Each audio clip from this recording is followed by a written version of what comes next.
Secure some price for Monday, July 7th, 2025, coming to you from the Nation Network studio, built by Arbor Lee, here at the Historic Wall Center. And this program, a presentation of Bet365. Matt Sekeres alongside Blake Price, four-time Juno Award winner Mike Rogerson, hitting switches and conducting things. Did you have a nice weekend? Hard not to. I know some people are still wanting like stinking hot. But I want stinking hot. It is stinking hot out there today. It's getting there today. Today is a good day. Yeah. But it was a beautiful weekend. Did you? Yeah.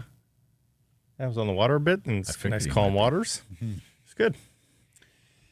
Took my parents golfing on Friday. It was Mom's first round of the year. She was very disappointed in her performance, but I said, hey, it's the first round of the year. It takes a while. Saturday we did Cat Solano because, we kids, bro. Yeah. Saw Coos there. Oh, yeah. Saw Crazy P there, just, walking about. That's become a massive, massive summer Been a while event since I've now. attended that one, yeah. Well, they still do a run attached to it? Is there still a run? No, I don't know. Cat Solano run used to be a big run, yeah. Well, we're going back 15 or so years here, or 12 years. It used to be a humble little block party where they would close off a block of West 4th and kits and put up a little stage and there'd be some music at night and maybe a few vendors. The thing is massive now. It stretches from McDonald to Burrard. The number of vendors and food trucks is astonishing. I mean, it's lined up chock-a-block the entire way. And people come from everywhere. So that was great fun. Really enjoyed that. Made time to watch the Whitecaps and the Lions. And then yesterday, I'm almost embarrassed to say this, but I lived here 18 years. I had never gone down to Steveston. I've never been to Fisherman's Wharf. I've never done it either. And my parents expressed interest, so we went down. Had a delicious fish and chips. It's a lot smaller than I thought. I was picturing something like White Rock that, goes on and on and on for blocks and blocks and blocks. No, it's a very tidy little 2-3 blocks. I have never been. Bought some fresh seafood off the boats, which was awesome because the prices were really good. It's amazing when you eliminate the middleman, like what you get shrimp for. Yes. So that was good fun. And then a little piece of me died as I sat there watching the scenes from Cardiff and the big Oasis reunion tour. In fact, I turned to her on Saturday morning and I told her, this is my Taylor Swift. We may have to go above and beyond the budget, not to mention travel, to take this in at some point. Are there Western American dates? Does he come to I believe they're going LA? to Los Angeles, and I also said they're going to Toronto. Come on, Noel. Right here, BC Place. Doesn't come up to Seattle or Oregon? That's a plane ride. You're on a plane. Yes. Incredible scenes. And I even tweeted, I was like, could have done Oasis Friday in Cardiff, the Championships Wimbledon on Saturday, and then the British Grand Prix at Silverstone on Sunday. Now, that would have been a weekend. Now, wasn't it wet, though? Yeah, it's always wet in Britain. Not in the summer. Anyways, enjoyed the race and enjoyed. I actually, and I don't do this often, but I sat there and watched clip after clip after clip of all these Oasis songs. Oh, really? And the crowd reaction to them. Yes. Blake doesn't like Oasis much. We have a big. They're fine. They're fine. They're fine. You'll have to advise me the next time Radiohead plays to 75,000, 80,000 Radiohead people. hasn't toured in 15 years, but they're going to this Are they year, really? apparently. Are they Yes. going back to touring? Okay, good. Everything okay with Tom?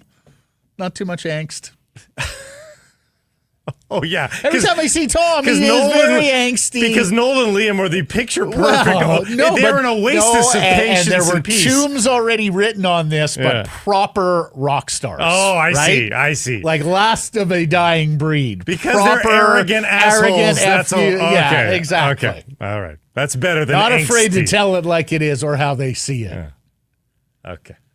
Whistler Golf Club poll question today. Are you buying that the Canucks are comfortable with Elias Pettersson and Filip as their top two centers? You can vote yes, you can vote no. Do so at the Sekerson Price X and YouTube channels. Tell you, I'm buying Oasis tickets more than I'm buying this. I'm not buying it, no. I think this is smokescreen. It's what they have to say publicly because then they look desperate. Then they look like they are ready to give you sun, moon, and stars for whatever they want from you as another GM. So no, I'm not buying this at all. I think whether it is this summer, and I'm not ruling out this summer, Matt. I'm not. A lot of people are they think it's a done deal that it's mid-season. I mean, if it gets to it, it gets to it. But I think they will do everything they can to lift rocks and look for something still this summer. Maybe in the quietest moments of August, you could see something. Yeah. For me, it's a defense mechanism. I'm trying to think of the process that got them to this. You know, the trade deliberations through April and May. You know, the big meeting, Rutherford, Alvine, and maybe the deputies are there. It doesn't look like we're going to be able to trade for that top two center. Okay. All right, what's left on the free agent market? Doesn't look like we're going to be able to sign a top two center.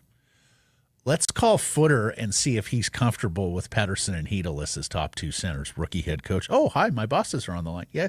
Oh, yeah, no, I'm comfortable with those two guys as the top two center. Great. Now we got a talking point. Footer is comfortable.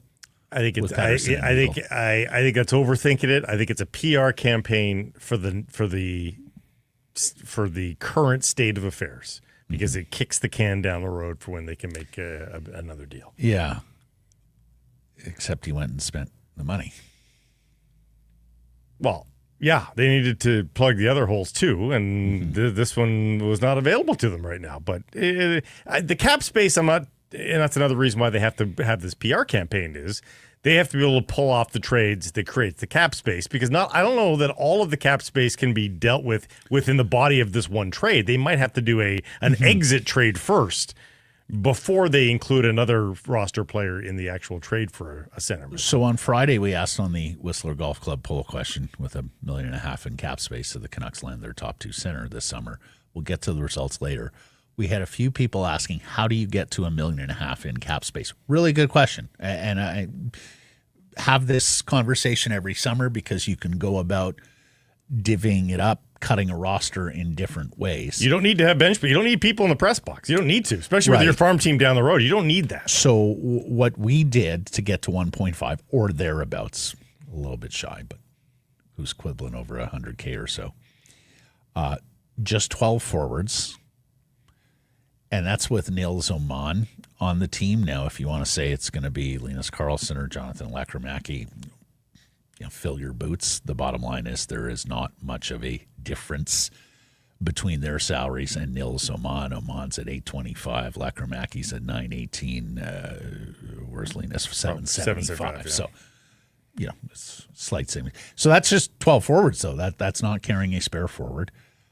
Did go to the 7 defensemen, and that includes Pierre-Olivier Joseph, who they signed last week after the first flurry of free agency. Now, he's playing on the minimum as well. Same exercise applies here. If you want to say no, it'll be Tom Wielander. No, it'll be Victor Mancini. They're $950 and $870. So I think the 7 defensemen are pretty etched in stone right now. I think you've got it. I keep hearing Drance say he thinks Wielander's going to play third pair right side to start the year. I was a little surprised at that coming off of Mancini having that terrific Calder Cup run. But they've got 7 other guys that are NHL players. Like Pierre-Olivier Joseph for the last 3 years has played the vast majority of his games in the NHL. He's not right. A lot of people have said, he's the Mark Friedman. Friedman's played a lot less NHL hockey than P.O. Joseph has. Oh, absolutely. Yeah. And of course, Joseph is also a Pittsburgh guy, right? So Yeah. this is a player they know and are comfortable. So the 7 defensemen, so you have your spare defensemen. And then the 2 goalies, Demko and Lankinen, did not keep Sheeloffs as a part of that. And sad reality here, everybody, you've got to account for about $5.5 million in dead money. That's Ilya Mikheyev and 1 more year on his retention. And that's the buyout of Oliver Ekman-Larsson, which hits at $4.7 million this coming season and will next season as well. So here's where we're at. And for everybody who wants to make the case, the OEL buyout is preventing them from having the cap space to go out and get that second line center. Yep, that is. OEL himself would also be doing that. Remember, he'd still be playing for the Canucks. That contract would still be going. So you can't really make that argument. Well, yeah. And you can't trade buyout money. So, yes, he would have been on the books at his full freight. And would he have had his renaissance if he had stayed with the Canucks? I don't know. And remember, he was making 8 1/4. So yeah, and then some. Right. So that's how we got to the cap space that, and again, you can cut up the roster a few different ways. If you wanted to take just the minimum 20, you could do that. We kept to get 21. Below, you could, yeah. You could even get to 22 and be cap compliant with one of those aforementioned names, one of the young defensemen or one of the young forwards. But once you get to that point, that's when you're although some were like, I thought the Canucks had no cap space. You guys are actually telling me a favor with $1.5 million. Well, you can get rid of the cap space, too. It really depends on what puzzle pieces you use. Yeah. So, world's your oyster. Yeah, well, the world is not your oyster if you're going to be paying market. Between 0 and 1.5. For a 2. Yeah, exactly. The world is your oyster. Exactly, between there. Daily Poll Question brought to you by the Whistler Golf Club. I saw Jeff and Shannon were up there this weekend. Mm-hmm. Shannon's gotten really into golf. I'm so impressed. Well done, S-Pat. The Whistler Golf Club now taking bookings for any time during the 2025 season. The prime times are filling up fast. Whether you're golfing or just visiting, Whistler can come check out. Whether you're golfing or just visiting, check out the patio at the Palmer's Gallery Bar and Grill overlooking the 18th green, home of Whistler's Best Burger. Awesome local craft beer selection. If you have a group of 12 or more, tell them about your group. WhistlerGolf.com/groups. To clarify there, he said S-Pat. S-Pat. Yeah. Yeah. It sounded like you might have said ass-pat, as in like high five, but ass-pat, and that's not what he said. He said S-Pat. Inappropriate if it was the other one. That's not what he said. Clarifying for your behalf. It's a husband and wife team. Good shot, honey. From him, yes. Yes, from him. Our top story brought to you by Yellow Dog Brewing, Neighborhood Brewing, Foolish Winery. Alvine expresses confidence in Pettersson, and Chytil gets Filip's career high in points wrong. Maybe that's why they're so confident. Exactly. He's a 60-point guy. Oh, man. Memo.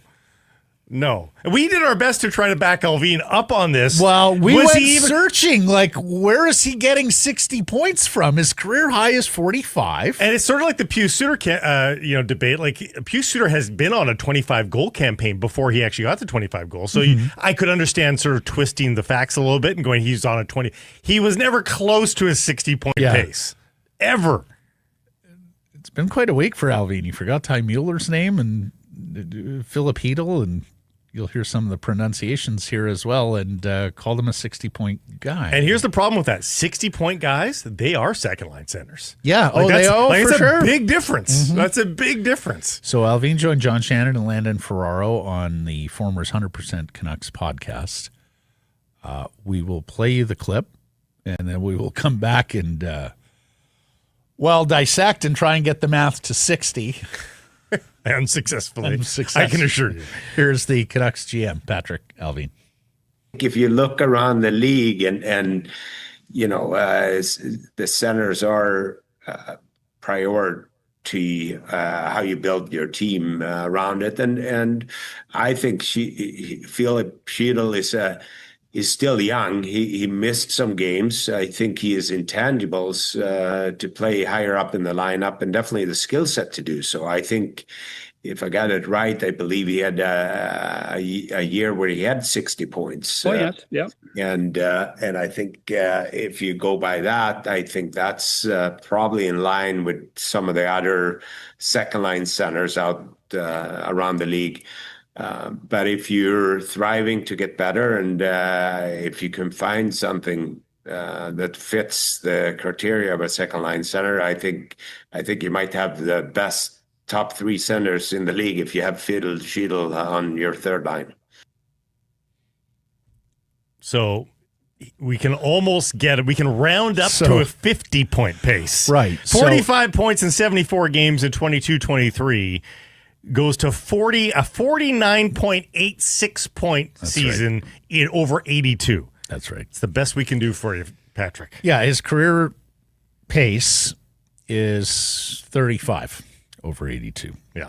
So you mentioned the career high, 45, which translates to 49.50 in a full season. Last year, it was 26 points in 56 games, so about a 38-point pace. Yeah.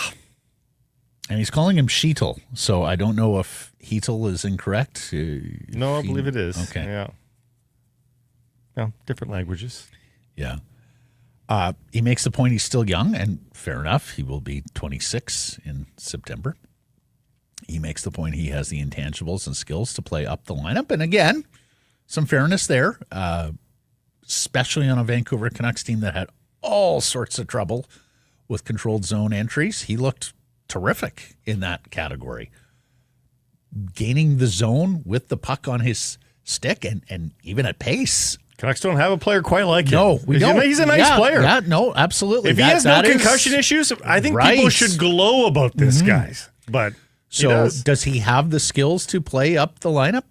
And let's remember as well, like this is a first-round pick, right? Like this is a 21st overall. It's 6'2", 210. So he's intriguing. Now, over 82 games, would you want him there? Is that a good team, a playoff team, a contending team? That's where you start to get into trouble. Well, interesting. You mentioned playoffs, too. That's another interesting study for him. So he has a 23-24 campaign with the Rangers. They went out in the first round. 6 games, no points. Yeah. 2 years previous to that, in 21-22, he plays 20 games as they go on that run. He had 7 goals. That's really good. That's really good. So I don't even know, is he a playoff player? Is he not a playoff player? Who knows? So it's 13 points in 36 playoff games. So it's, again, like you're talking about a 30-point pace there. Yeah. And then the other point he makes, which I think is fair, if you do actually land a bona fide top 2 center and Filip Chytil is playing third-line minutes, then you would probably have one of the best 1-2-3 punches in the NHL. I think that's fair as well. Yeah. Yeah, it would be good, but that's a big if. Right. Getting that next one. He is fully healthy. In fact, every Canucks player is fully healthy, as Alvine told Shannon and Landon Ferraro when they asked him about Elias Pettersson and his summer mindset. Take a listen. There is very few players in the league that are capable of doing what Petey could do. I mean, from 2019 to 25, I believe he's at top 6 in points. And I think that when he showed up there with no hesitation, I think that encouraged the rest of the group as well. Because if we get Petey back to the level of what he's capable of doing, I think that he will drag the rest of the group with him there. So he's been extremely excited. Great conversation and relationship with Adam. So so far I'm very pleased where he is. Is he healthy? He's healthy. Yeah. I talked to my medical staff here. We'll finish up the development camp, and the medical staff said that if we had a game tomorrow, every single player on the roster would be available to play. Which is great news. Fantastic news. Yeah. Showed up with no hesitation. I imagine he's talking about when they asked him to work out at Rogers Arena and did so for, a week or two. The part about encouraging the rest of the group and will drag the rest of the group with him. That is quite a departure for Patrik Allvin when he has talked about this player, and certainly when he was talking about this player in an environment where they were possibly going to trade him and in an environment of what went wrong this past season. There was a fair bit of criticism about preparation and practice habits there. So is this a turn in Patrik Allvin's messaging? Is this a turn in Elias Pettersson's program away from the rink, or is this wishful thinking on behalf of the general What did I say manager? at the end of the year, Matt? Like you said your piece on the player. Did you ever? Time to build up the player a little bit. So you're right. It's either materially being seen, and so he's just reporting on it, or he's now gone to the build-up part of the program, and he's trying to speak into existence what he wants to see out of the player, which is not a terrible. I'm not faulting him for it. I would do the same if I'm Patrik Allvin. And here's what I'll say: in a dressing room now that no longer has JT Miller, absolutely, that and changes it. And in a dressing room where all his buddies have come back, right? Because they ran it back. Yeah. So there's Boeser again. Garland's there. Demko's there. Really, there aren't any new Vancouver Canucks here. Matt, if you Pierre-Olivier Joseph would constitute the newest Vancouver Canuck. So maybe he feels more comfortable, and maybe he does gain somewhat of a voice in that room. If I'm Elias Pettersson and I'm loathing going to work, guess what might suffer? My work. So if he doesn't loathe going to work this season, right. He might want to stick around for a bit more, do more prep, hit the weight room, like all those things that people want to. He might be more inclined to do all those things if he doesn't mind being at the workplace now, which clearly was an issue for him before. Yeah. And then, of course, if the preparation and the practice habits do improve, is there a potential for a lead by example guy? Here's the other thing I find myself wondering. Quinn is your captain.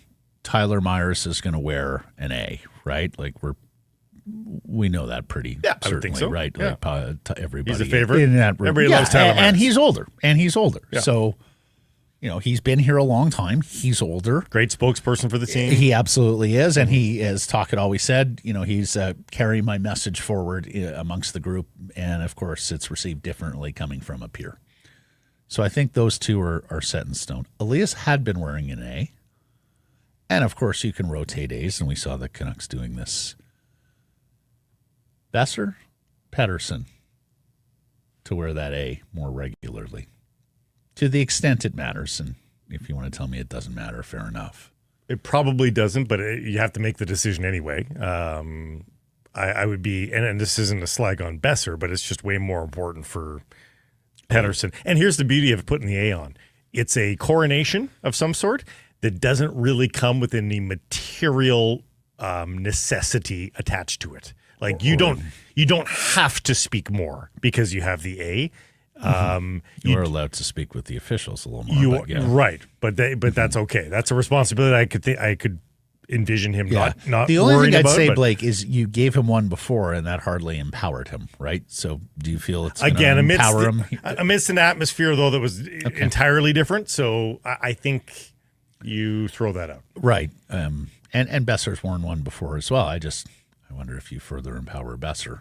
Boeser said he wants to speak more anyway. After getting the new contract, he says, you know what, I'm going to speak a little bit more now. He should. Yeah. He should. So he's no longer, the young guy on the team. He's 28 years old. Yeah. Mm-hmm.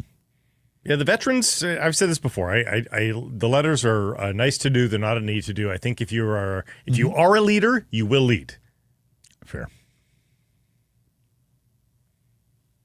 we going to talk about Yellow Dog now? Mm-hmm. Let's do that. Yellow Dog has had some Chase My Tail this weekend. Well, that's the one. That's the beer of the month from Yellow Dog. Right now, you can get the tall packs, 473 mLs, on special for the month of July. Look for it on sale at your private or government liquor store of choice. So the weekend brought the salary arbitration deadline in the National Hockey League, and 11 players have elected to go to salary arbitration, and this means they are not offer sheet eligible. 2 teams took players to arbitration: Buffalo with Grant Brooks, Bowen Byram; Utah with center iceman Jack McBain. You can see the list of players who have filed for arbitration up there, including, a couple of center icemen from the Winnipeg Jets, Morgan Barron. Velarde has played wing, but has also dipped toe at center ice. These are mostly young players. Kakko is a little bit interesting because he really soared when traded to the Seattle Kraken. The goaltender in Anaheim's interesting, but if the Ducks are awash in cap space too. So Kakko was once on the kid line in the Rangers organization alongside Chytil, by the way. Yeah, and it's funny because we're coming off a half decade of flat cap, which really ground player transactions to a bit of a halt. But when looking narrowly at the salary arbitration side of things, cap space actually dissuades player transactions, right? Because most every team has cap space and can just sit there and accept, even if they lose the arbitration hearing and are having to pay the player more than they would have liked or anticipated. You can just suck it up and bite the bullet and go, okay, well, I guess we'll just pay it. Like Seattle's got $11.5 million in cap space. Anaheim has $29 million in cap space. So they're going to be okay, just one way or the other. Whereas in the past, because teams were so cap tight, arbitration and having to pay the player, what they're asking for, what they filed for, and what you filed for might have been the difference between keeping the player and moving the player on. Well, and preventing offer sheets and all that. Like now, most of these teams that have RFAs left are like, we'll match every offer sheet. And that was the way it was pre-flat cap, remember? Like that's why a lot of offer sheets never really got consummated, was because you just knew that the other team would match. Well, in the tight cap era, we saw it last summer. Yes, with St. Louis. So there was a part of me, though, that thought that with this huge balloon of cap space, teams would just seriously overpay for an RFA to force an offer sheet. We haven't seen that yet. I mean, the summer is young, but it just doesn't seem like the appetite is there for teams this season. No, and Velarde's a very interesting player, as we talked about last week, but Winnipeg has already lost Nikolai Ehlers. They've already lost Mason Appleton. Talent drain is there. And if they are losing Gabe Velarde, and I think we're a long way from them losing Gabe Velarde, I mean, they were one of the myriad teams looking for that second line center, right? Like they've got Nemestikov. They signed Jonathan Taves here. I think they Barron and Lowry. I think they feel good about the number of centers that they can use and deploy in bottom six roles. It's just, will any of those guys rise to the level of being a difference maker? They'll do patchwork. They'll do a patchwork at center unless something drops in their lap, I think. Yeah. Yeah. On Byram, and this is from AFP Analytics, because, some wondered, okay, what's the plan in Buffalo with Byram? His name's been in trade rumors since back in the fall last year. AFP, it gives Buffalo a month to work out a trade. Any trade was probably coming with a new deal anyways. Even now, they could trade him next offseason with an extension in place. This avoids a team coming in with a 2-year offer sheet at a high AAV, but not high enough to be worth the pick compensation.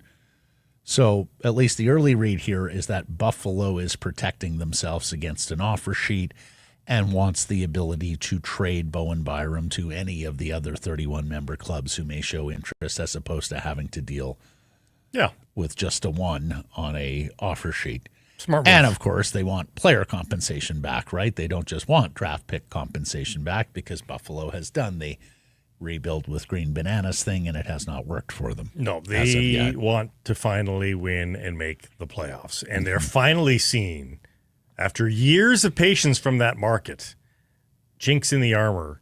Buffalo television ratings for this past year for the Sabres, not nearly what they have been in the past. So Sabres fans have they've been taking punches to the face like absolute champs for years. They finally said, you know what, I don't think I'm going to watch the game tonight.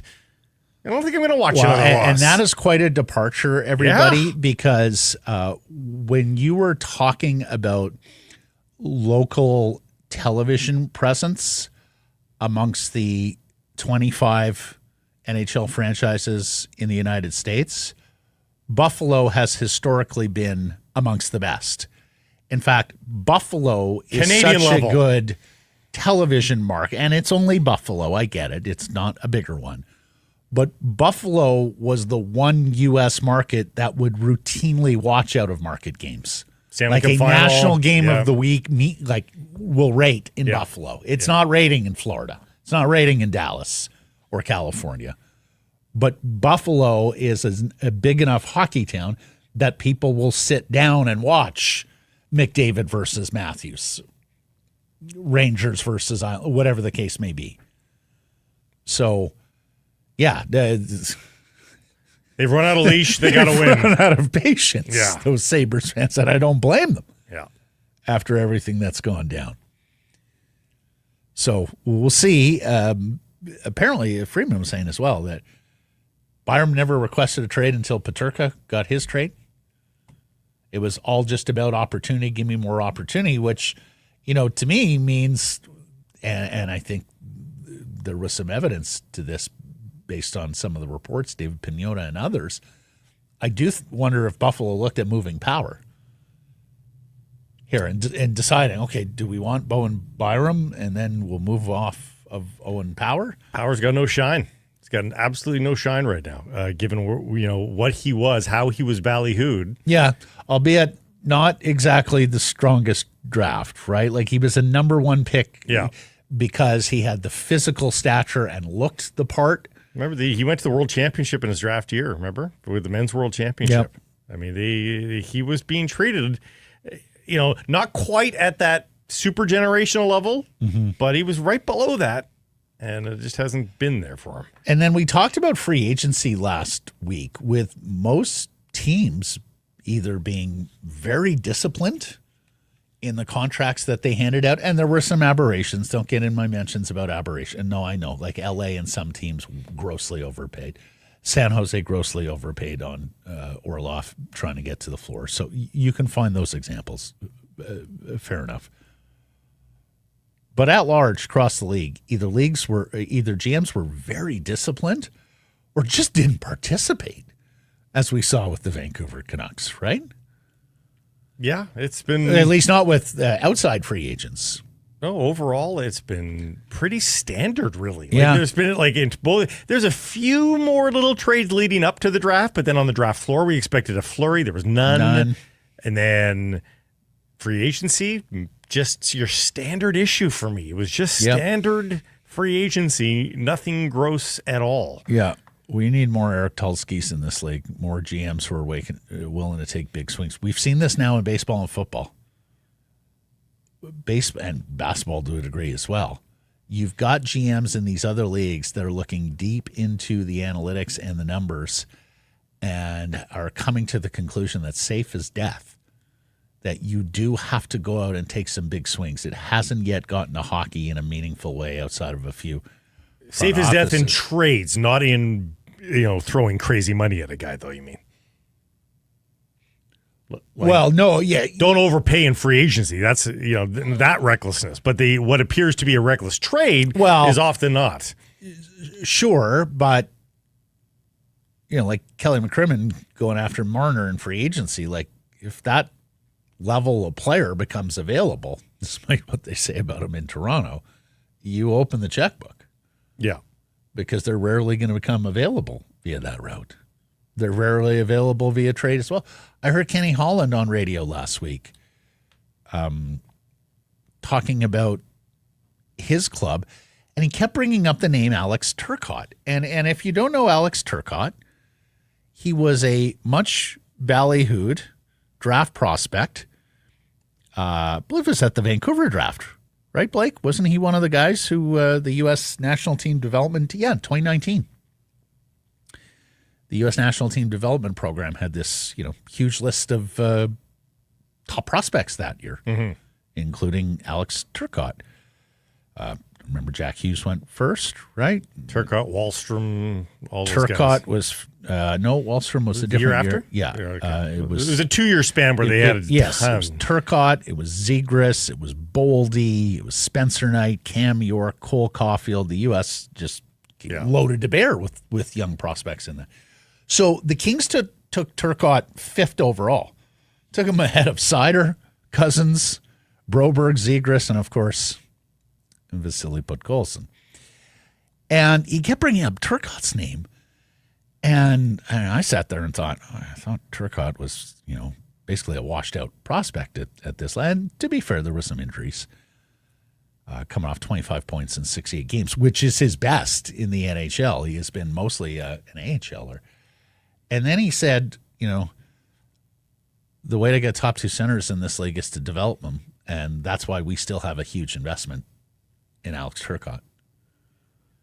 Yeah. That he basically said, we're staring down the barrel of Anze Kopitar and Quentin Byfield. And one of those guys is young and ascending, and one of those guys is old and declining. And so he, basically said their plan is they hope to rehabilitate Alex Turcotte to the point where he can play 2C, because he recognizes how difficult it is to trade for that guy or to sign that guy. And the Canucks, of course, can relate at this stage of the game. So here's Alan Walsh, someone who's certainly had some crossing of swords with this editorial operation. There's approximately $275 million of available cap space remaining within the system for next year. Wow, it's more than $500 million. And some of that is coming out as RFAs get signed and the remaining UFAs get signed. But Blake, let's say there's still $200 million in the system. That's a lot of money. Yeah. Yeah, that's a lot of money. In a league where I think if you had asked me, like before this season truly began, like if you'd asked me at the end of May before it really sort of poured over everybody's cap situations, how many teams play to the cap in the NHL?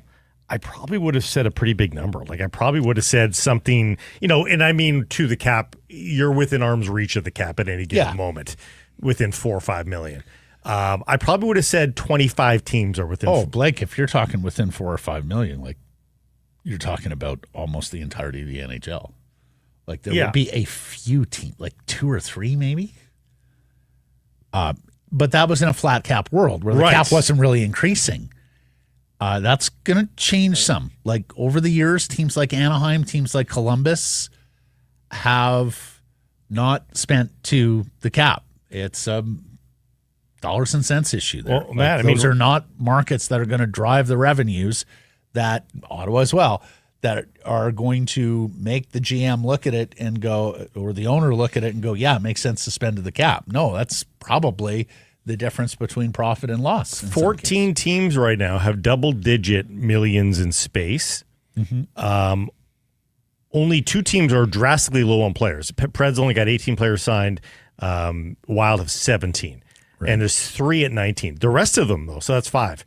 The 9 others are at 20 or more roster players on it. So, they don't have much business left, and they're already still with 10 million plus in space. So it's going to be interesting. Walsh continues and says the most common comment from NHL teams right now, we have the cap dollars, but no players to spend them on.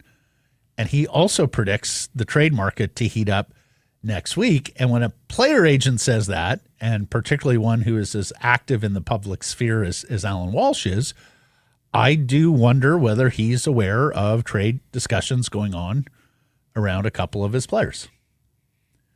Like when an insider says that, that's usually from talking to general manager. It could be agents, but that's usually talking to general managers who are like, okay, well, this was my plan, but we weren't able to do that, so now I got to go out and trade for this guy. When a player agent says that, I do wonder whether he's got activity around any of his clients. So there's a couple of legitimate free agents still available. Like Jack Roslovic, Victor Olofsson. These are guys in their 20s. Yep. They were double-digit scorers last year that are better than or at least a half point per game players. Like those are legitimate options for 32 teams in the league. What are they thinking right now? Are they licking their chops, or are they going, hello, is this thing on? Like, we're the only like realistic prizes left out there. Why is our phone not ringing? Why are we not signing a contract? I don't know which way they'd be looking at it. Is this a condemnation of me as a player, or are they thinking we are going to rake it in here because we're all that's left? I don't know which it is. Which is more true? Luke Cunnin? I don't know. I think his day has passed a little bit. Yeah, there would have been a time. Yeah. There would have been a time.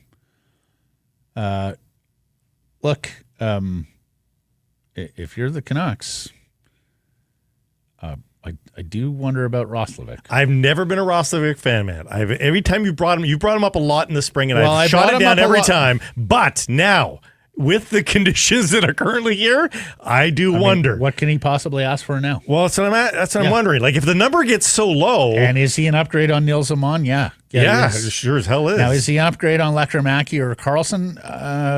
Yeah, he probably is in the near term. He probably is in the near term. So if you get a and he can 2-year play deal, the middle, and he's right. he probably want to show me contract. You know, a 1 or 2 year deal is probably doable there. Well, if I'm his representative after this, I would say, look, Jack, I know you're disappointed. You had a good year and went into a summer of all this cap space, but our best strategy going forward is do it again. Well, Let's sign a 1-year deal. Let's get back into next summer where there's lots of cap space, and you go out and have a good year. Show them it was no fluke, and then maybe next year you hit a bigger jackpot. Or if you don't get the multi-year deal, at least you get the Dvorak deal where you get a ton of money for a 1-year deal. The other, and the way that they should be strategizing is, where are you going to get the most opportunity and most ice time? And a team like the Canucks is certainly going to be standing out there. Now, does he get power play time here? He could. He'd have to work his way in there because there's probably 5 guys ahead of him, or 4 forwards ahead of him anyhow. But not saying it's impossible. Certainly PP2 would be available to him. So. Let's get to today's menu. It's brought to you by Greta, a fantastic spot to catch all the games, home and away, to pregame or postgame. You were mere steps from the stadium and arena district here in downtown Vancouver, and an even better spot for your upcoming party or summer sociable. If you're planning a team building event, a family reunion, if you got a free night over a weekend wedding, looking to bring some people out, check out Greta. They have the amazing street food menu. The smash burger is delicious, plus the arcade that encircles the bar, a game for everyone. For more info, to book your event, go to gretabar.com, Greta 50 West Cordova. Let the games begin. John Shannon's going to join us here. We missed John last week. He had Alvine on his podcast. So we're going to go through all that with John. And then J-Pat's going to join as well. And last week when we had Jeff, everything was flying on free agency day. So we're going to circle back on a couple of files there, namely Demko and Garland and their extensions. But also talk about Dakota Joshua. Do you try him at center? Do you just move him out at this point to clear some cap space? Or use him as part of an offer for that second-line center? That's all coming up on the show, as well as post-game fireworks, both the Lions and the Whitecaps. Literal and figurative. It was quite a weekend in post-game activity for our boys of summer. The in-game activity was pretty good on the Lions side of the ledger. Not so much on the Whitecaps side. Not so of the much. ledger. Which leads me to our Bet365. Indeed. Go. Oh, you want me to? Okay. Yeah. Because of what we have seen of late, which, yes, they had a great win against LAFC, but, their last 5, not covered in glory. No. Gold Cup is over. Berhalter and White are, if not on the ground in Vancouver right now, shortly to be. And yet I still don't know that they will see action versus Valor in the second leg of this Canadian Championship on Wednesday night. And so it is with nose plugged that I suggest the tie at plus 350, which would mean through 90 minutes, a draw between Valor and Whitecaps. A tie. I'm not so pessimistic that I would dare go to the plus 600 on a Valor victory, but could the CPL side muddle through another draw with Whitecaps? Alas, I fear they could. I'm going to Wimbledon, Okay. the championships. We talked a little bit last week about a Wimbledon story. A vet making a deep run. Paul Bettany. Not Chris Bettany, Paul Bettany. Yes, right. Cameron Norrie, a 29-year-old Brit. And he's got Carlos Alcaraz tomorrow. Don't love his chances. He's going to have the crowd with him.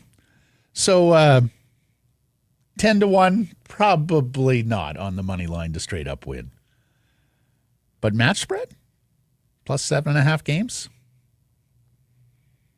Played pretty well at this tournament thus far. Norrie's beaten a seeded player. Been very close in all his matches. At that point, you're almost hoping for straight set 6-4s. Like Alcaraz had a little trouble earlier in this tournament. Looked like he was in a little discomfort. So give me the local kid. Well, not kid at 29. He'll be 30 next month. Journeyman, yes. Yeah, the journeyman. Yeah. The local journeyman. Cameron Norrie of Great Britain. Plus 7.5 games on the match spread at Wimbledon. Pip, pip. In the quarterfinals. This segment, a presentation of Bet365. Whatever your bet, it's never ordinary at Bet365. Download the app, get in on the game, use code NATION. When doing so, must be 19 or older. Please play responsibly. John Shannon coming up next.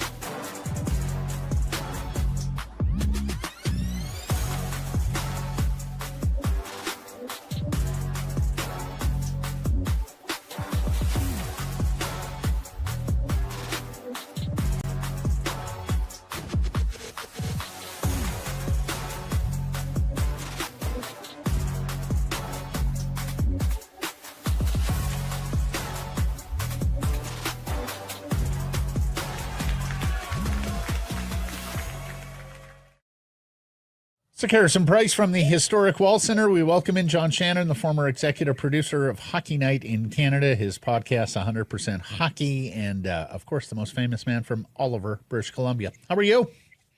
I'm great, boys. How are you today? Yeah, fantastic. Missed you last week, so we got plenty to catch up on, including I what saw you who made you of the... had on. You had the important people on. It's okay. I'm used to it.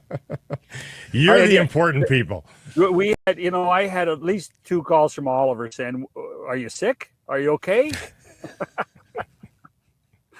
What we do know is John rides with us during the summer, so we got to get the people in who are going away for the summer.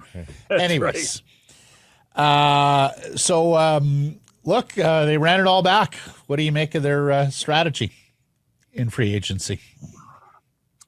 Well, it got to a point where Boeser was the best winger out there. So that made some sense. The Demko one, to me, is the fascinating one. Now, I think that you can look at it and say if he's healthy, he's one of the top 5 goalies in the game, and I agree. But that's that phrase, if he's healthy. And then I think that to mitigate that, that's why they went short. So I don't think that they did very much wrong in re-signing the 3. But at the same time, there's still work to do. And I think that's a big part of what this summer's going to bring. By all reports, Demko is healthy and on a very good program right now. Would that have been enough for you, John, or you still have some uneasiness about his health? Well, yeah, I mean, I don't have the doctor's reports, and the team does. So you have to think that if they're satisfied with what the doctors are saying and what Thatcher's saying, then you go with it. And if you have the understanding that this guy can play 50 to 55 games for you, maybe 55 is too many, but play 50 games for you, then you're in pretty good shape. And then, and dare I say it, with the 3 goaltenders, are you playing with some level of richness that will allow you to move one of them? in order to try to improve another part of the team. Well, Patrick certainly hinted at that, talking about trading. Something has to shake loose, or I forget what his verbiage was with regards to Artur Shilov's at training camp. It was Rutherford who said a file will have to deal with the odd man out. Yeah, and Patrick said comments on it too. Quite frankly, on one of our shows, Patrick said in the next couple of weeks, we're going to have to address the Shilov situation. And it became very obvious that it was the Shilov's part of it, not the Lankinen part. But the question is, like, what does that get you these days? And I've had many a debate with fans about, like, even promising goaltenders like that. I mean, they're still not worth a ton on the open market. Well, it depends what team you're talking about, and depends how desperate the team is to improve their situation. And it also depends on who you're prepared to take back and at what cap space are you prepared to take back. So I think it's a bit of a jigsaw puzzle, Blake, but for the most part, I agree with you. And the book on Shilov's was he had a couple of weaknesses. It appears in the Calder Cup playoffs, though, those weaknesses kind of disappeared because he played so well. And darn well there were a lot of teams, one way or the other, whether it was live or on video, scouting what the Abbotsford team was doing. So I think there's the potential of finding something that can help the big club down the stretch or into the regular season. So we'll just have to wait and see. We talked about the health of Thatcher Demko. The bigger health question, perhaps, for the Vancouver Canucks, that one's big too. I shouldn't say the bigger one, but an additional health question is about Filip. By the way, boys, Rafi Torres more importantly, Rafi Torres wants to say hello. Okay. Hey guys, how are you? Rafi. Love the show. One of our faves. Good stuff. Look at that hat, Rafi. Look at that hat. Oh my goodness, they're in the same hats. Hey, cool, man. Rafi. He's a beauty. He gave us an interview a year ago, maybe. Well, a couple of years ago, where he basically laid it all bare about looking back on his NHL life and going, "Oh my God, I can't believe I did that. I can't believe I did this." So good to see Rafi out there. All right, so pick it up. By the way, there's a couple of guys out here today like that. Rafi Torres and Matt Cook are both out here today. So, my goodness. Cookies everywhere these days. That's right. You got all the Canucks shift disturbers. All right, so Philip is Burroughs there. Filip and Elias Pettersson 1-2 down the middle for now. How long can that last? Is it lip service because that's just where they are right now and they have to justify the current situation? How much of it is real and how much of it is just posturing? Well, not to hedge my bets, but it's real for now. But I do think they're trying to fix it. I do think that. I think if you slipped a couple of beers with Alvine or Rutherford, they'd say, you know what, we'd really be happier if Chytil was our third center, and that we can find somebody to be the number 2 center. Now, who that is. What the cap hit is another story for another day. Are there players out there that would be happy to come to Vancouver and do that? And by the way, obviously now it's not because of free agency. It'll be by trade. So, who out there could fit that bill? And that's to me a key question in all this. But right now, they're saying that they're playing the game of poker, saying that this is going to be Chytil's job at this point. Yeah. But I do think in their mind they know that he'd be better at number 3. Perhaps you said on your podcast Chytil has a 60-point season. It's 45. It's the career high. So perhaps that's what's got him thinking. Yeah, in his mind it's good. Yeah, exactly. If he thinks he's got a 60-point center in Chytil, sure. Alas, the facts don't bear that out. So, look, we're going to talk about this, I guess, for some time here, John. Okay, the center wasn't there in free agency. You weren't able to swing the trade. Alas, and I think Patrick does refer to this in his appearance with you. Alas, there are a lot of other teams looking for second line centers too, right? That struck out. It's not like the competition for that position has abated all that much, right? In what we've seen thus far.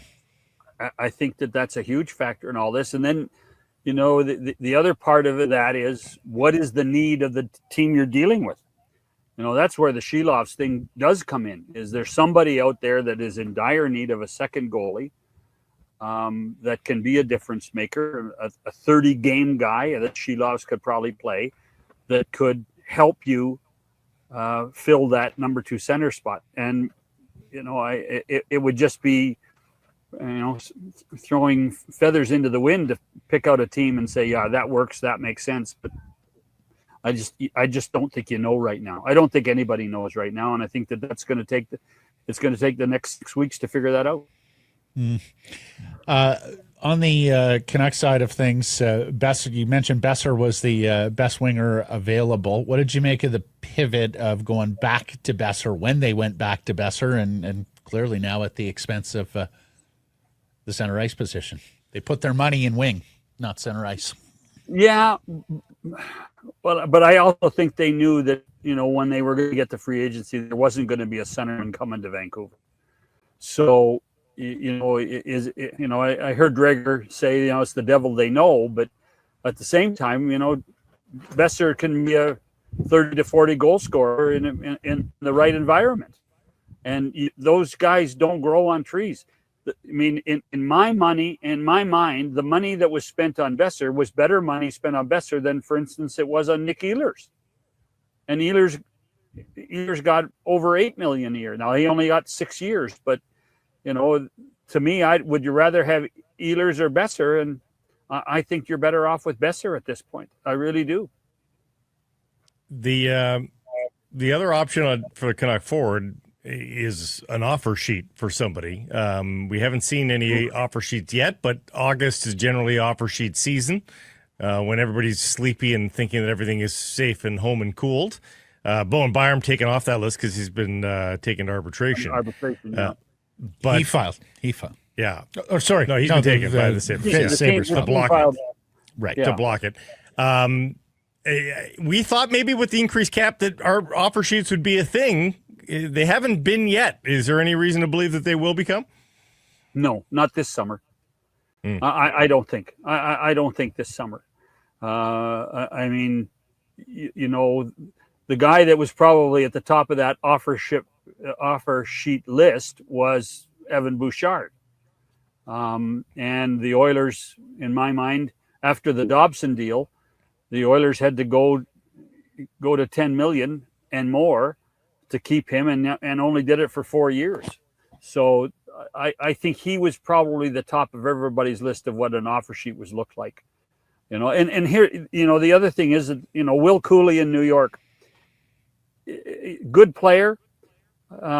Rangers signed him, but the Rangers were completely transparent about it. If it gets to a certain point with the amount of money that you're going to pay Cooley, they'll match.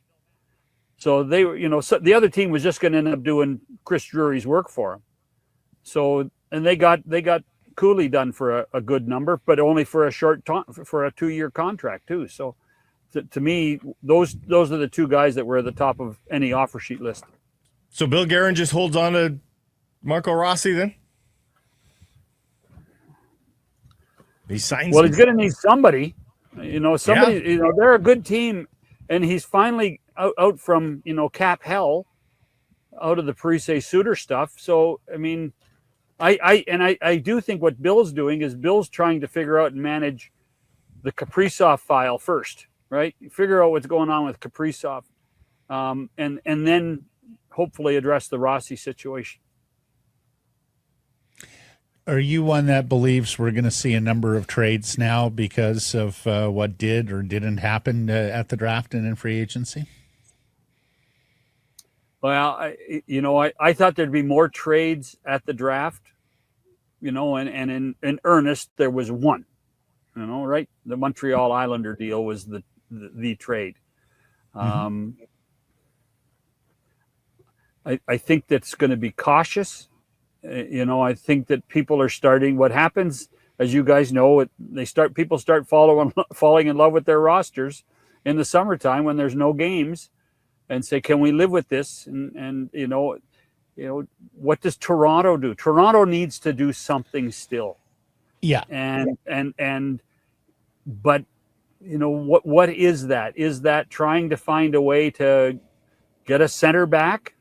And more importantly, they don't have any picks and prospects to give up. So who's on the Maple Leaf roster that you're prepared to say, okay, this he's a valuable commodity? And there aren't that many, and if there are some, the player holds control. Yeah.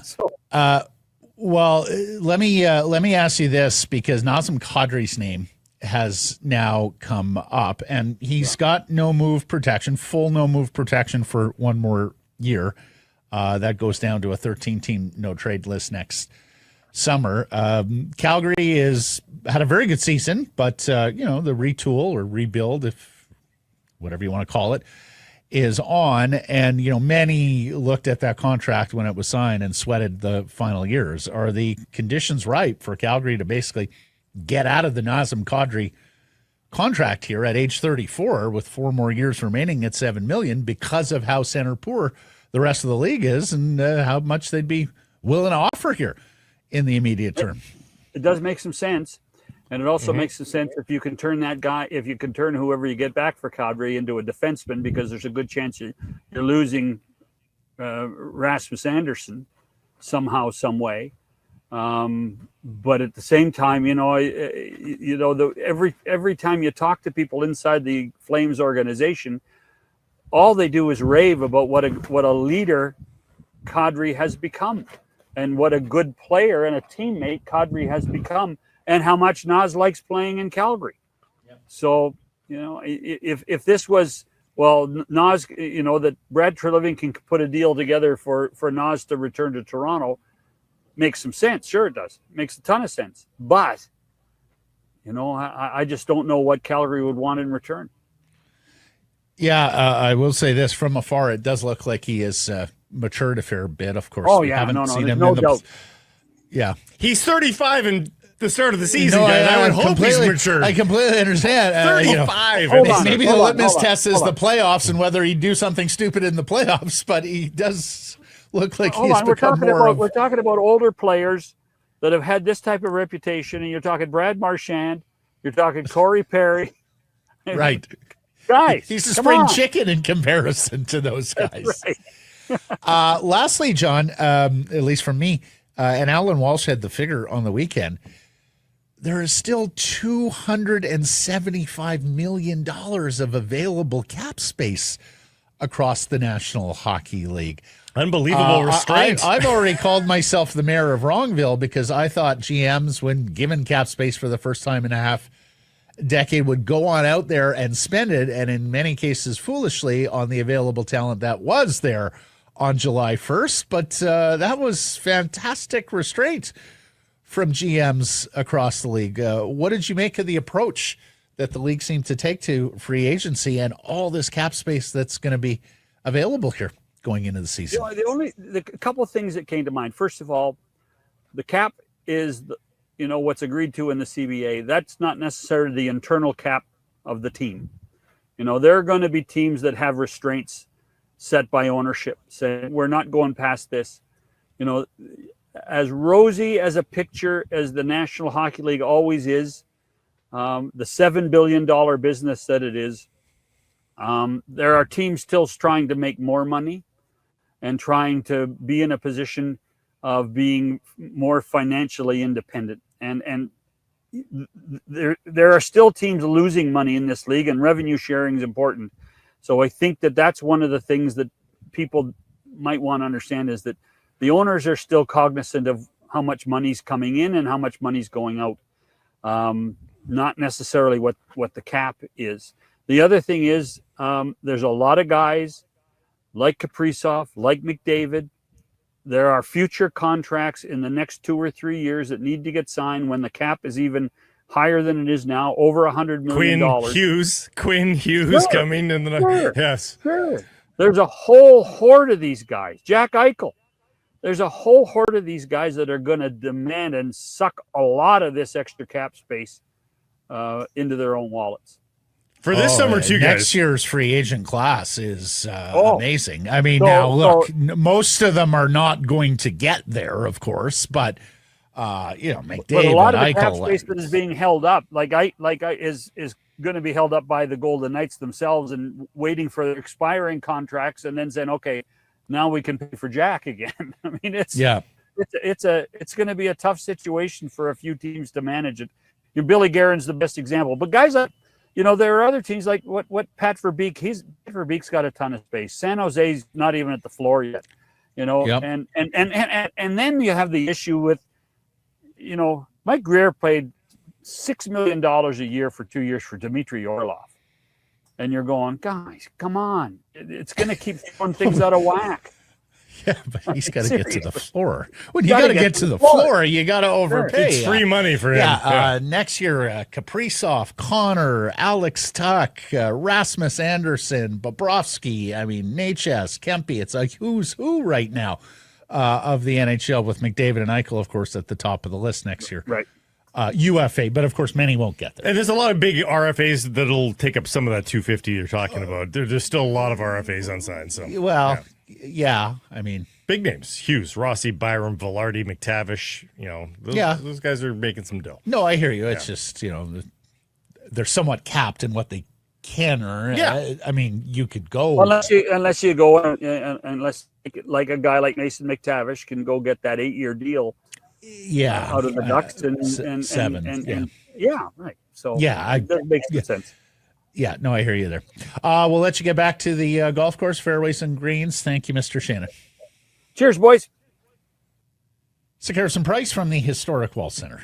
And when you think summer, you think cold, refreshing beverage. But are you in a rut? Do you need something new? How about Simply Spiked? Made with real fruit juice.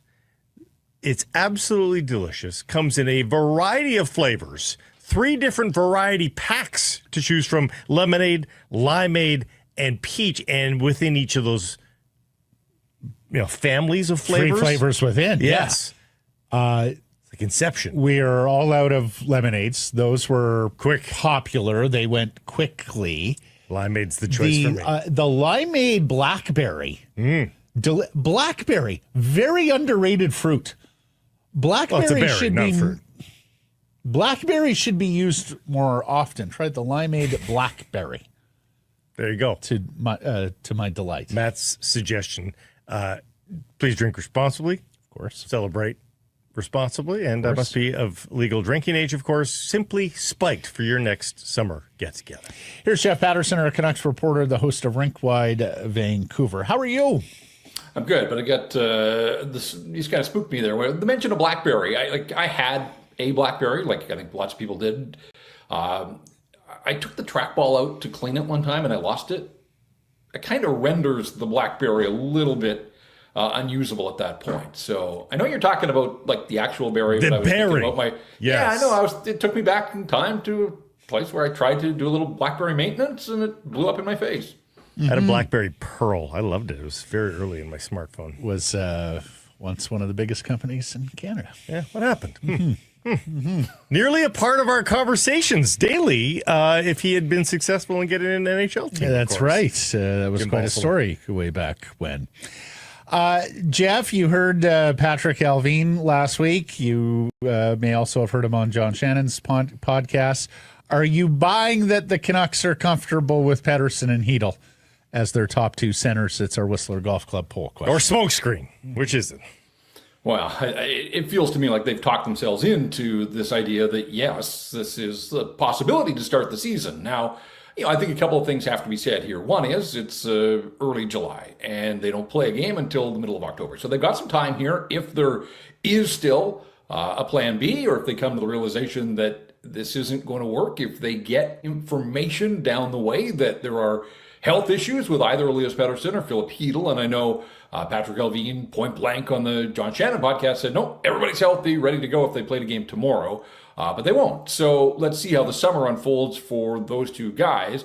The other thing is, and look, this management group has shown, when you go back to Filip Chytil, you go back to Nikita Zadorov and Elias Lindholm, you go back to this season with Marcus Patterson and Drew O'Connor, in-season trades, are the calling card for this management group. And so how they start the season and how they finish, I think quite likely will be two separate things. But we are talking about the approach to the 2025-26 season. Right now, they say they're comfortable with a guy in Elias Pettersson who, look, even they have to still have questions.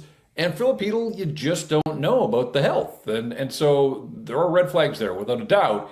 A little surprised to hear Patrik Allvin misspeak when he suggested that Filip was a 60-point guy. He's never had more than 45 in a National Hockey League season.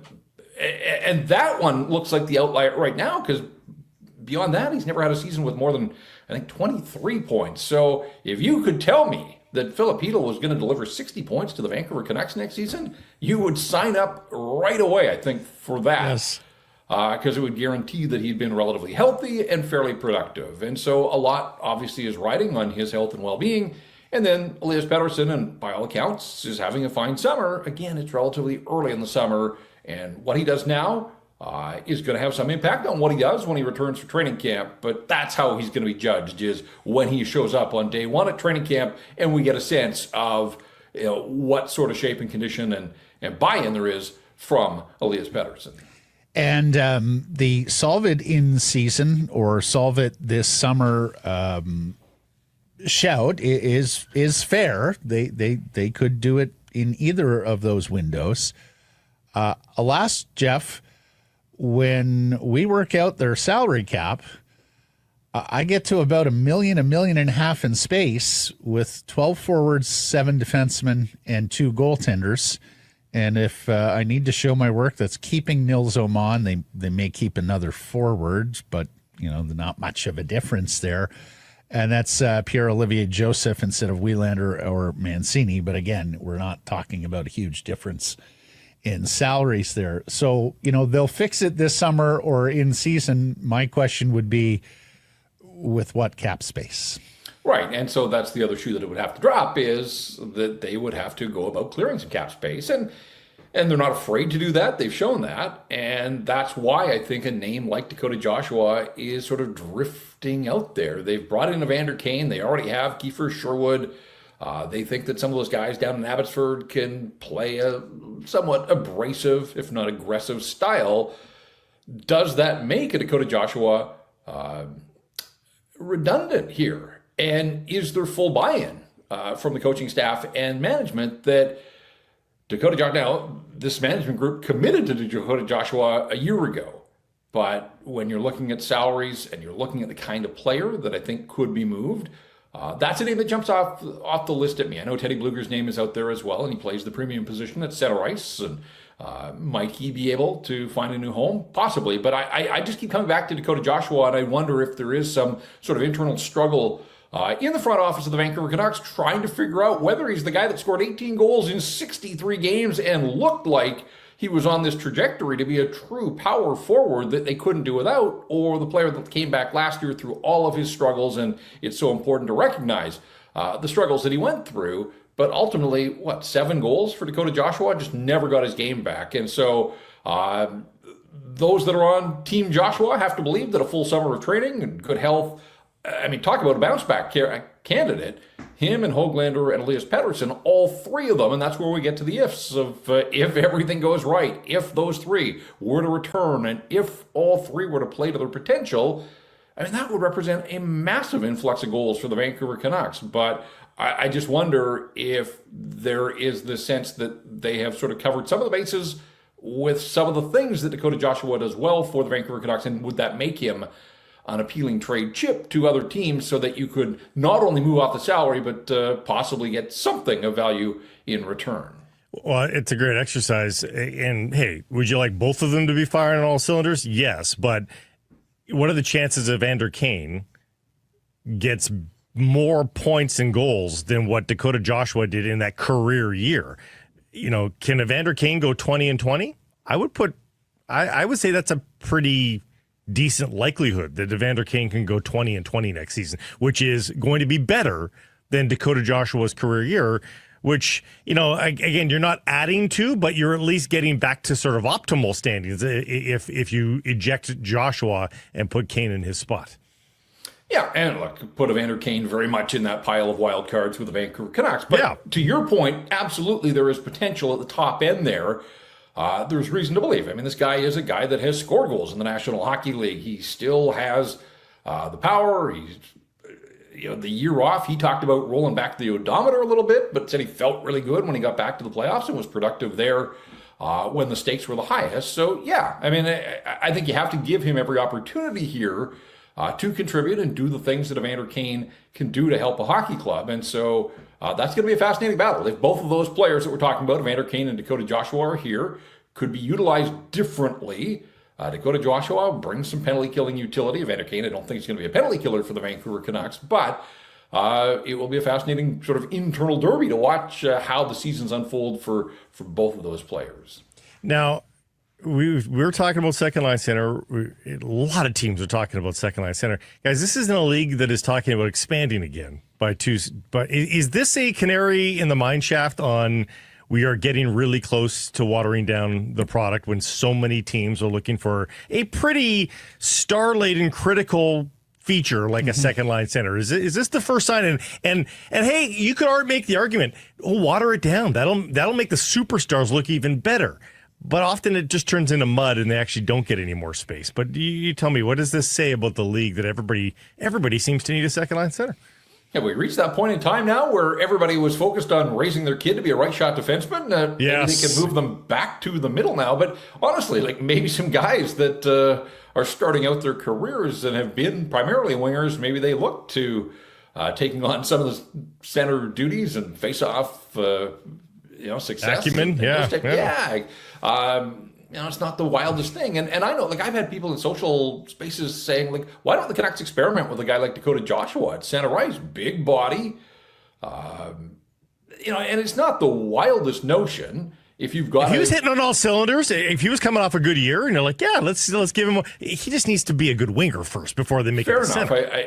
I'm willing to buy that, but I do wonder if it gives some players reason for pause here to think that you can do the duties of a winger primarily, but if you could add a face-off skill or whatever it is that the coaches are looking for from the center ice position.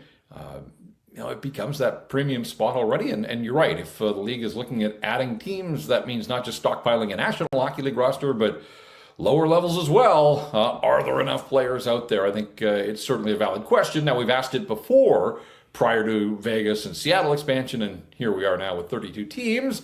But it is a leap to go from 32 to 33, and I don't think they'd go with one. I think they would find a way to expand by two to keep the numbers even. So now all of a sudden you're trying to outfit two more operations with enough players to play at both the NHL and the American Hockey League levels. I remember expressing that concern about dilution going into the Vegas and Seattle expansion. Bob McKenzie mentioned to me, no, Matt, like there's a lot of talented players now. A lot of kids play with the puck and, we've taught hockey skills and there's going to be enough talent to go around. For the most part, I think he was right. It has also extended the careers of a number of veterans who probably would not have gotten the NHL games in that they did. And in some cases, it's veterans that people want to see who have name and brand recognition. What I would say, expansion from this point forward, remember what happened after we brought in San Jose, Tampa, Ottawa, Florida, Anaheim, and then we got to Minnesota and Columbus. And what did Minnesota do to the league? They looked around and went, we don't have nearly enough offensive players. We're shutting shit down. Crap it up and play the best defensive game we can. And that led, in my view, to a particularly ugly period of entertainment value in the National Hockey League. I would absolutely hope that we're not going back to that, right? And I would absolutely hope that the pure greed to get two more hefty expansion franchises for the owners, revenue that isn't shared with the players, wouldn't bring us back to that state. Players are so much faster and fitter now. I would hope they'd be able to break through that, Jeff, but I don't know.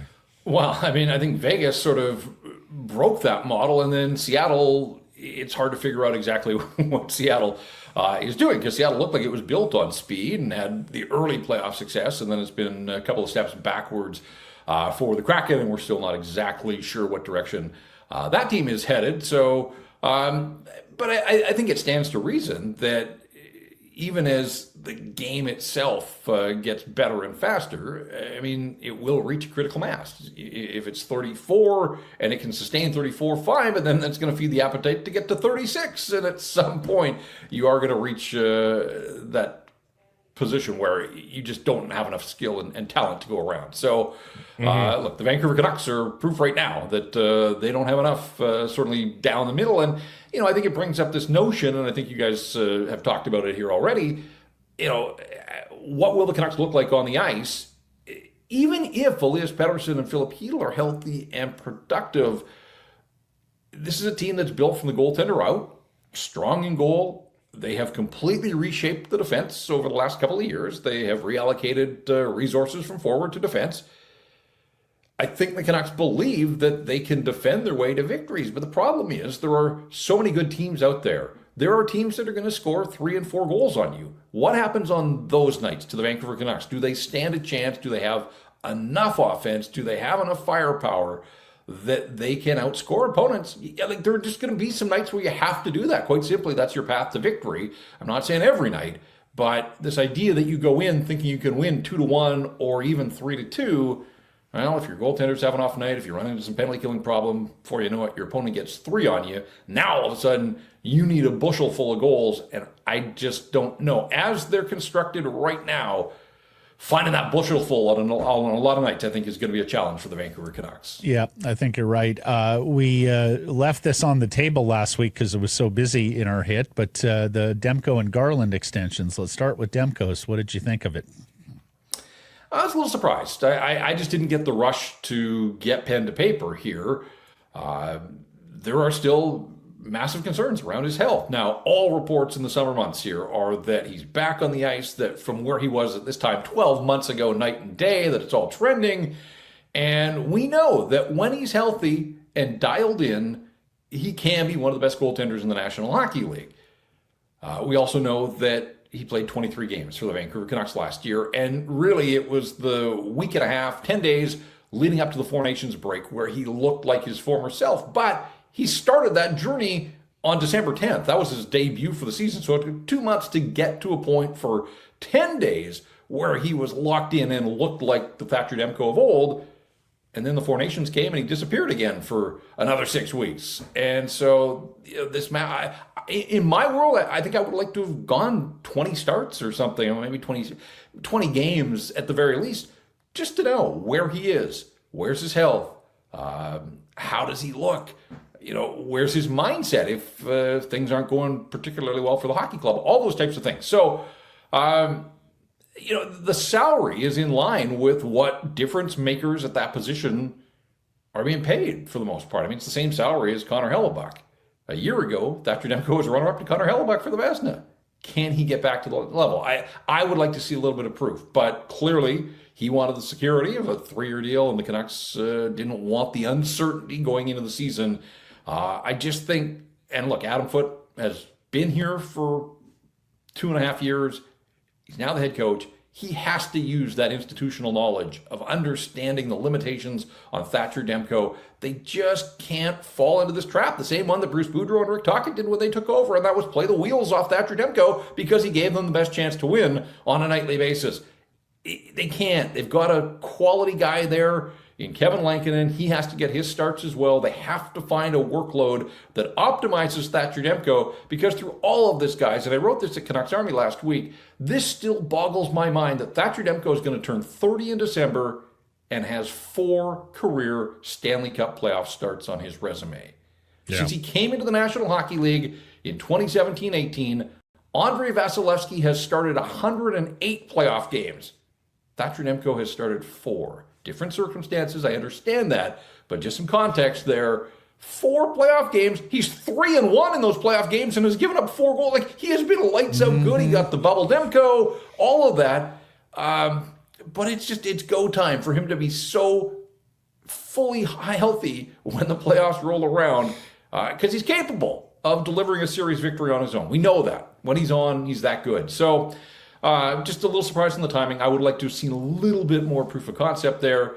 And we did talk about Connor Garland briefly, and look, $6 million for a 50-point guy, and he's been durable. He's been consistent. I think maybe the Canucks see him as a 50-point guy. On other teams, I'm not sure that he would be a 50-point guy just because he's had opportunities higher in the lineup.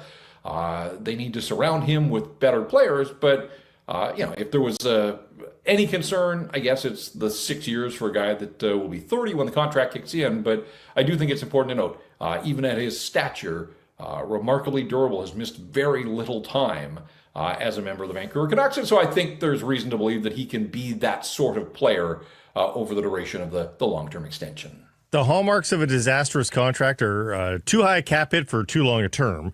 Canucks don't have any of those in the incumbents. I think Boeser and Garland have decent cap hits. You might quibble with term.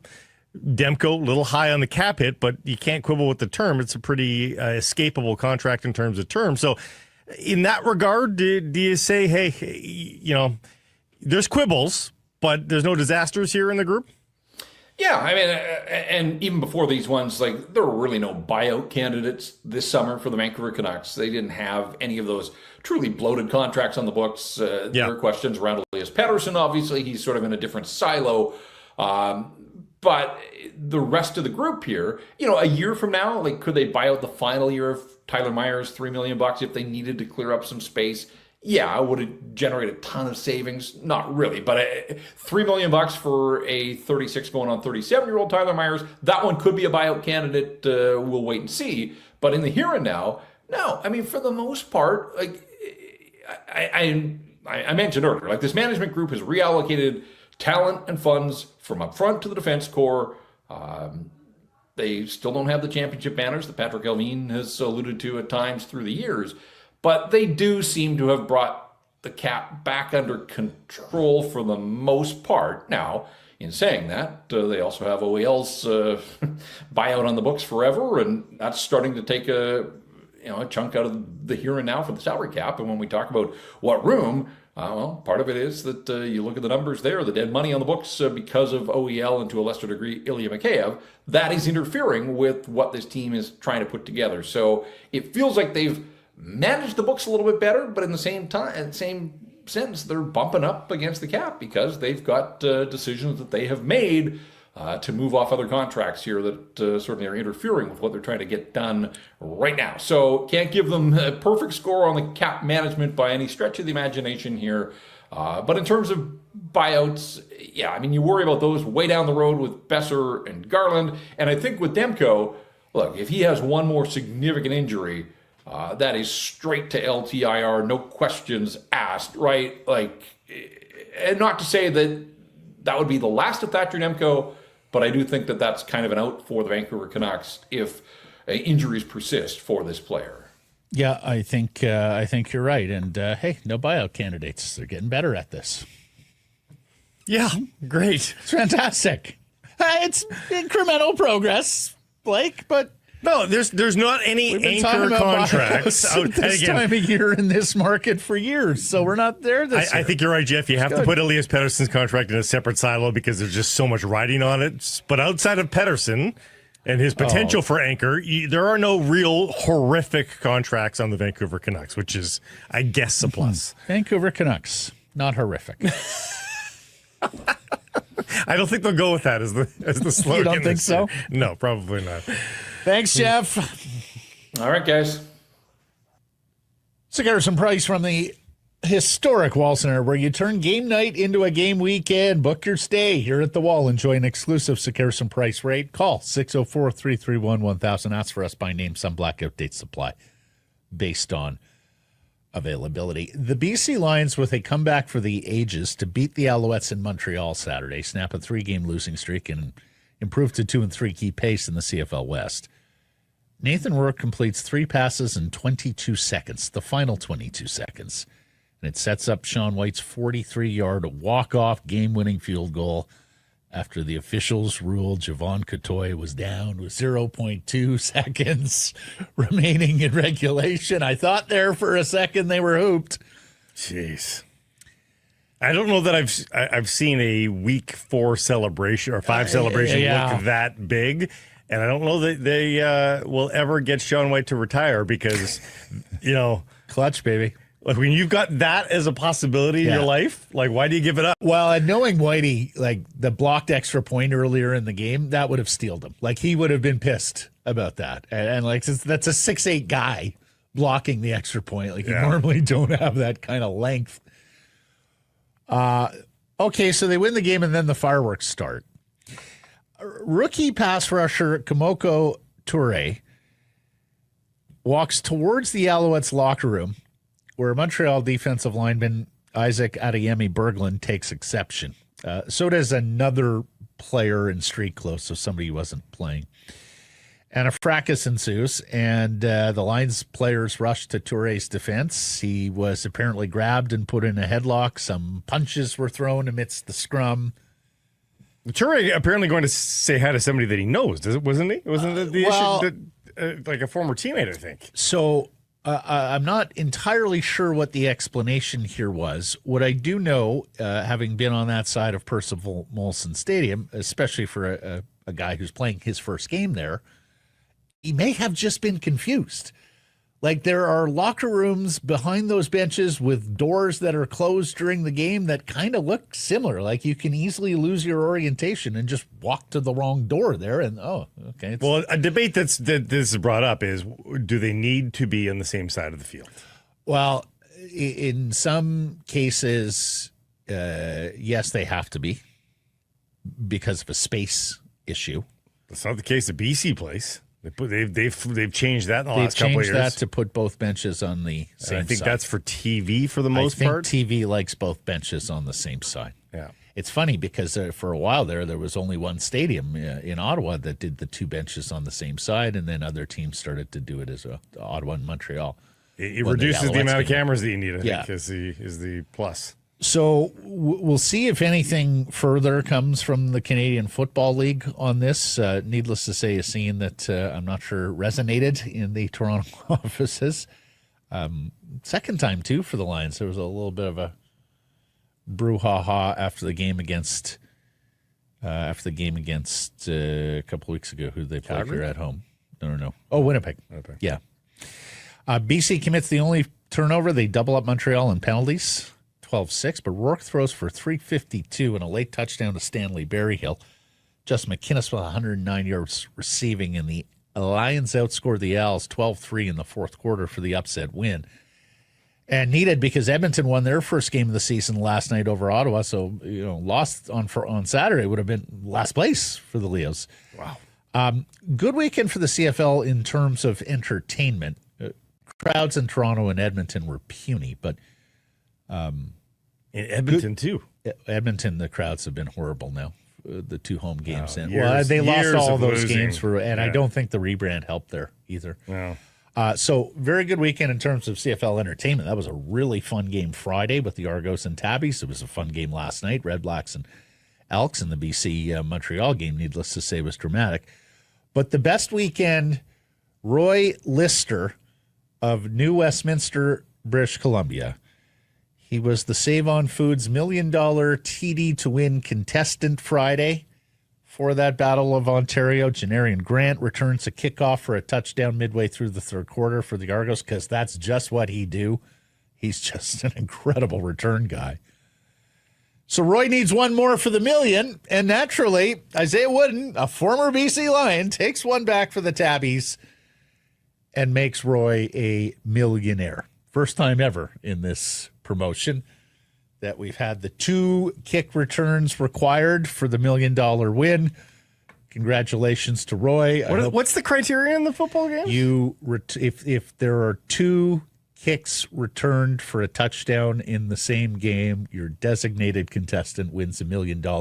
So long as he answered a question, I guess. But it could be 2 guys from the same team. It doesn't. There's no criteria. From either team. Yeah. 2 kickoff returns for touchdown. Kickoff, not punt. I think kicks. punts. I think punts counts too. Although I'm not 100% on that. Anyways, Roy. Congratulations. Yeah, gonna be a good summer. Big summer for Roy. Yeah, out in extra schmill. Yes, absolutely.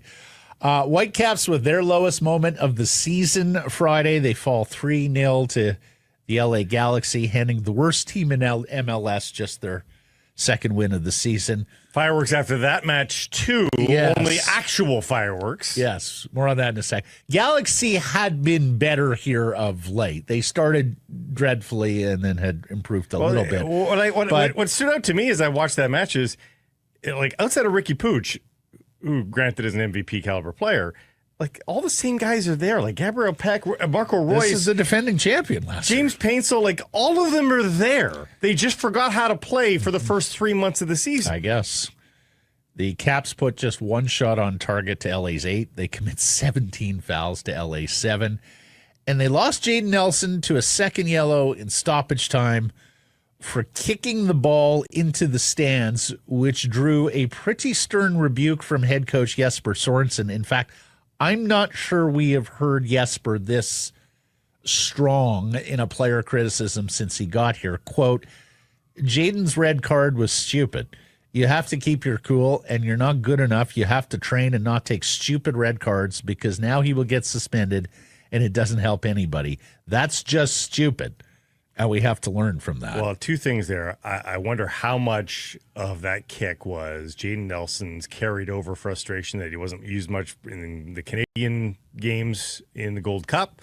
Comes back to this where they just get blown out of the water, and he doesn't start. I think you can make a case for why he didn't start. He just arrived back. But just overall built-up frustration from Jaden Nelson, and now it's only going to compound even further. And, you know, for this Whitecaps team, on the whole, they can't afford to be losing guys like that. You know, we'll see how quickly Berhalter and White can come back to the team and actually make a start. Can it happen as early as this coming weekend? No, they certainly aren't going to do so in the Canadian Championship game. And White, absolutely. I mean, he played sparingly for the USA, so but he might not even be game fit at this point. It's been a month. Please. It's been a month since he played. Vancouver's lost 3 of 4 now, but they remain just 1 point back of first place San Diego with a game in hand. They can thank the Houston Dynamo, who came roaring back to beat FCSD on the weekend. Okay, the loss was terrible, and then comes the post game there. So, at first, I thought this was simply sour grapes from the Caps. I was led astray by the social media. A number of their players looked to be leaving the pitch only to turn around and sprint to midfield. That delayed the setting off of July 4th fireworks. The PA had announced that the fireworks would start once the pitch was cleared. One fan estimated it was up to 20 minutes worth of Caps sprinting to the field. Do we have the video, Mike? Can we play the video? Okay, so here it is. Now listen to the crowd. They're not too happy.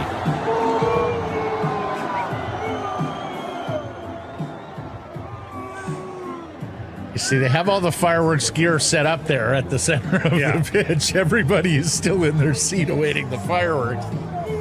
And here come the Caps substitutes. Sprinting. So this is the very end of it where they eventually do, I believe, leave the pitch. So here's the breaking news on this. This is not a story.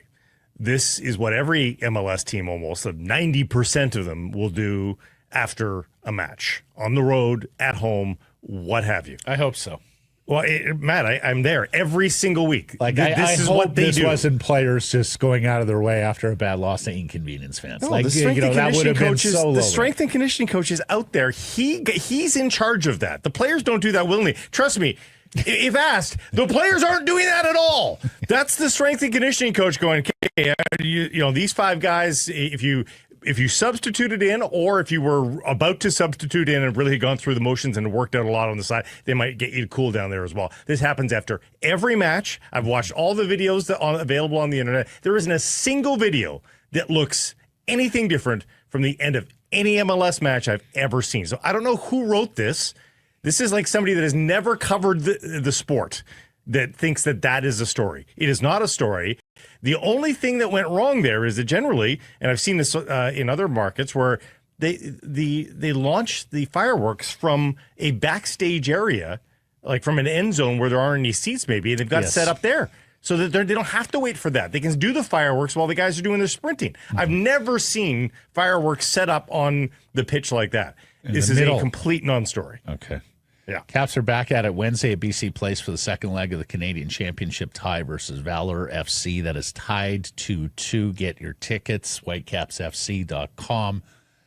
And Blake tells me this one goes straight to penalties if still tied. Yeah, I mean, normally I'd say they're just going to stack the lineup and just blow them out of the water and not even leave that chance. They can't really stack the lineup right now. No. There is no stacking. They will find 11 healthy people and start them. We got our wish with Mexico beating USA for the Gold Cup title before 70-plus thousand fans in Houston. I thought Sebastian Berhalter played very well. He set up the lone USA goal with a beautiful cross. His second set-piece assist of the tournament. Mexico scores in the second half to win it. What was so sweet was Alexei Lalas in a cowboy hat in the postgame talking about how they'll be stronger for this. Yeah. That they found their identity, even though they were missing a bunch of players who didn't come over, and that those guys are going to have to fit into the new culture that's afoot for USA soccer. Except they made that excuse for the U.S., and they have to remember, and I didn't expect them to bring it up there, but they're like, that is the Mexican national team. It's not going to be very different next year at the World Cup. They made that point. And they're like, yeah. And they said, but, the Americans, they've got well, the Canadians have 7 guys missing. So if we're playing that game, right, you've got to contend for with Canada. And too. Canada's added another friendly here on the calendar. October 26th in Montreal, they will play the Australians. Seas sweep the Everetts down the I-5 over the weekend. Eddie Micheletti swatting a pair of homers Sunday. Cal Stephen going 6 scoreless Saturday. 8 of 9 hitters get knocks Friday. Vancouver's now 8-6 in the second half, 10 games above 500 on the season. They got a couple of sweeps under their belt. And their parent club is even better. Jays have won 8 in a row after sweeping the Angels at home this weekend. That's coming off the sweep of the Yankees, too. And it's tough wins, like winning in extras. Like they're winning sort of in every sort of way. They're winning 11-9 games. They're winning a lot of belief tight there games right now. A lot of belief that they're going to get the key hits and the key moments or the key base the key innings from their deep pitcher. Team, on any given night, you don't know who's going to contribute. Their 7 through 9 hitters are top 4 in the league. I thought it was a bunch of scrubs, basically, but some of those guys have made huge strides, needless to say. Jay's at the White Sox tonight with the All-Star game looming next week. We talked about it yesterday. Their final 9 games before the All-Star break were very, very winnable against bottom-feeding clubs. Vladdy and Alejandro Kirk will participate on the American League All-Star side. The M's get a sweep, too, and for the first time in club history, they do it with 3 consecutive shutouts versus the Pirates. Even weirder, though. It was the Pirates, but yeah. Well, here's the thing. Pittsburgh was coming off a sweep of St. Louis where they shut out the Cardinals for 3 straight games, then went to Seattle and got shut out for 3 straight games. It's the first time in Major League history that has ever happened. Julio Rodriguez is heading to the All-Star game for the M's, despite posting similar numbers to Rowdy Tellez, who was just released. That was a brand name All-Star selection for J-Rod. Don't let anyone tell you differently. Yeah. And sadly, Victoria's Nick Pivetta was snubbed on the NL side. He has been one of the best starting pitchers in the National League this year. Look at that. 9 wins, tied for first, winning percentage first, the whip 5th in the NL. Anyways, poor 9 Nick. wins. Good for him. Yeah. Whistler Golf Club poll question results from Friday. We asked you, with roughly $1.5 million in cap space, do you have confidence the Canucks will land a top 2 center this summer? Yes or no, the people said. People said no. Percentage? 58. 79. Whoa! Don, Vancouver's going to get a good number 2 center in season. Have heard a lot of this. Remain skeptical. Here's why. All those other teams looking for second-line centers, most of them have failed this summer as well. So it is still going to be a highly competitive marketplace for that second line center in season. Secondly, when is that player going to become available? NHL teams don't tend to punt early. So when do you think that guy's coming available? December? Is that the earliest? Like U.S. Thanksgiving? Yeah, first week of December. I think even past the U.S. Thanksgiving. Yeah.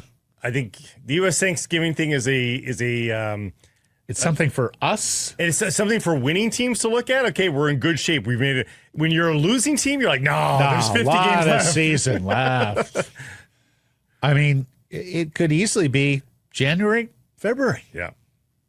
So make no mistake, the can has been kicked down the road. It's not like there are going to be easier circumstances afoot for the Canucks down that road. Yeah, there could be sellers then, more sellers. Still going to be a number of interested parties in a top two center. Craig says overpay for Josh Norris. Go get Quinn his boys. Yeah. That's what I said. Canucks way and says, nope. Alvine already said that Foot is happy with Pettersson and Chytil, so they're going with that. Sad but true, underachiever and concussion prone. 1 and 2. Woohoo.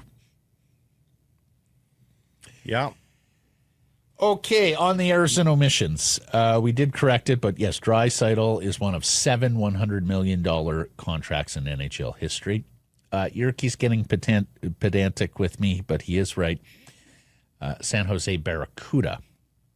You pluralized it? Yeah. Oh, that's egregious.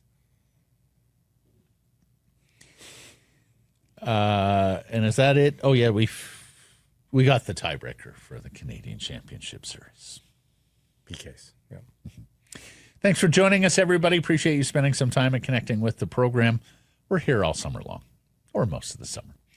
Please do subscribe to our assorted channels, YouTube, and wherever you get your podcast. Follow on social, X, Insta, Facebook, TikTok, YouTube, Blue Sky, live on many of those platforms, noon Pacific time weekdays. And, of course, support the community sponsors you hear us talking about, and keep it local.